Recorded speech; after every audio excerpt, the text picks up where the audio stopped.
So tell us about this event and why it's so important to plan the roadmap ahead for UK Space Command and the UK space sector. Susannah, I think it's the second part that is the really important here. It's the UK space sector, of which defence is only a small part. So what's really exciting about this event is, although it's the Defence Space Conference, we're expecting a whole range of people from across industry, academia, defence, and international partners and allies. And I think that is what is going to make it a success, the conversation that we have, and for the UK, how we move the national space strategy forward. So why is the space domain so crucial for defence going forward? Space domain is definitely crucial for defence, and actually I spend a lot of my time out and about reminding people why it's crucial. We talk about the 4 Cs a lot of the time in terms of it's critical, it is competed, it is contested, and it is congested. And then the criticality specifically for defence comes from the fact that in 1969, the UK launched our first dedicated military satellite communications satellite.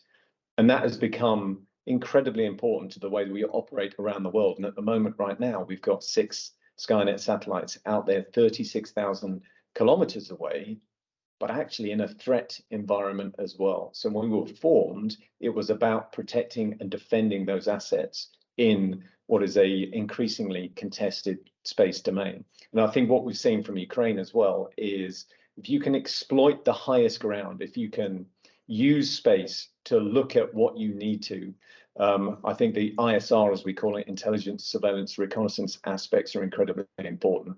Then the final point that a lot of people, it's easy to forget because we've been using GPS, or the positioning, navigation and timing signal from the US constellation for about 30 years now. Ultimately, that's what gives us our edge in terms of precision and the way that we work in defence. And it's not a given. If you look at many places around the world at the moment, that GPS signal is jammed. Look at Ukraine, which is why it's ended up in trench warfare in an awful lot of places. So the space domain is absolutely critical, not only to life down here on Earth, but actually in the way that we operate in defence as well. So what progress has been made in the protect and defend goal as laid out in the National Space Strategy, and where do the next advances need to be made? So protect and defend, the actual wording is to protect and defend our assets in and through space, was the 4th goal in the National Space Strategy out of 5. We've distilled that down into 3 strategic goals for the defence space strategy, the first one being protect and defend, then it's enhanced military operations, then it's upskill and cohere. And in terms of protect and defend, that's something clearly that we've been working on. For the first year or so of UK Space Command, it's been about building the organisation, growing the workforce. And certainly in the last year, it's been about operationalising it. And just as an example, in terms of protect and defend, we had what we term a threat response board yesterday. So a potential threat to one of our Skynet spacecraft on orbit. Then it is about gathering the right people in the room to understand, is it actually a threat? And if it is, what options have we got available to us? And so that's something that was missing, I think, a little bit, up until we recognize space as an operational domain. So I'm just really pleased in the progress that we've made, because it's difficult, A, identifying the right people to be in the room, and B, getting that consensus as to whether there is a threat and what we're going to do about it. So, it's certainly one of the things I'm really pleased as to how far we've come over the last couple of years. So you talked about responding to a potential threat there. What general threats are you preparing for then in the space domain? Well, there's a huge amount of threats out there, unfortunately, in the space domain, and that's why the UK Foreign Commonwealth Development Office is working so closely with the United Nations on responsible space behaviours. Just 2 examples. In November of 2021 or 22, just after we had formed, Russia launched what's termed a direct ascent anti-satellite missile. So from Russia all the way up to low Earth orbit, around 500 kilometers, they actually shot down one of their old defunct satellites, and in the process created a debris field of over 2,000 new fragments in space. So the ability to reach out and touch us in that low Earth orbit.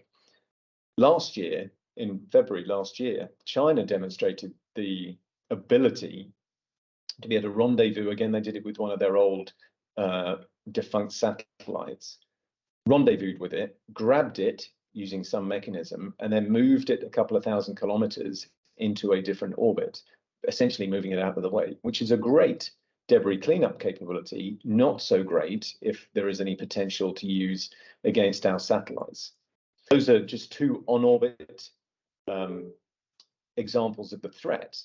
Actually, you've got to consider the link segment as well. So the radio transmissions between Earth and controlling the satellites is vulnerable to whether it's electronic warfare, whether it's cyber attack. And then you've got physical ground station that pass those signals to the satellites as well. And again, like anything that you've got down here, if there is a physical threat to it, you've got to be able to defend those as well. So there's a number of threats starting down here on Earth all the way up to the to space that concerns us, and especially the way that our potential adversaries are increasing in terms of capability in the coming years. So there are other risks as well. Let's talk about labour shortages, for example. There are these shortages in many industries. So how can space compete for the best talent? Yeah, it's an interesting conversation at the moment, and much broader than defence. Certainly in defence, we've been growing our workforce since we formed on the 1st of April in 2021. And we've got some brilliant people. What we don't necessarily have all of the time is a level of space understanding. And the brilliant thing is, I just announced last week actually that we are building our UK Space Academy at the Defence Academy of the United Kingdom at Shrivenham in Oxfordshire. And that is going to go a long way to upskilling our defence personnel in space. But fortunately, there is a much broader conversation about this. I am lucky to sit on the National Space Board. And certainly one of the last space boards that we had, we talked about a review that's going on at the moment where they're looking at what is the required skill sets required in the space industry in the UK and how many people have we got, so that they understand the gap. And once we understand the gap, then we can put in the training and education aspects that hopefully will fill the gap over the coming years as the space industry expands in the United Kingdom. Let's talk about technology. What incoming technology do you think really will be crucial to shape the direction of the space domain for forces? It's a really interesting question, because a lot more than any other domain that I've worked in, I flew airplanes for 30 years, but just given what has happened in the space domain over the last sort of 20 years, technology is increasing at an almost exponential rate. I think one of the things that we're looking at the moment to try and harness, probably the same as everyone in every industry, is that artificial intelligence, that machine learning. Because if you take, for example, in our protect and defend mission, we've got to understand what is going on out in the space domain.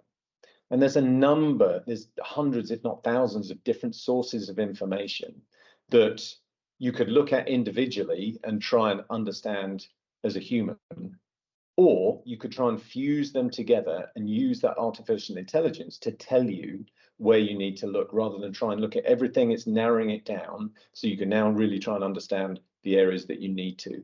So for me, it is how do we harness that data fusion using artificial intelligence as we move forward, which I think is a really exciting area, and obviously something that's in the news a lot at the moment.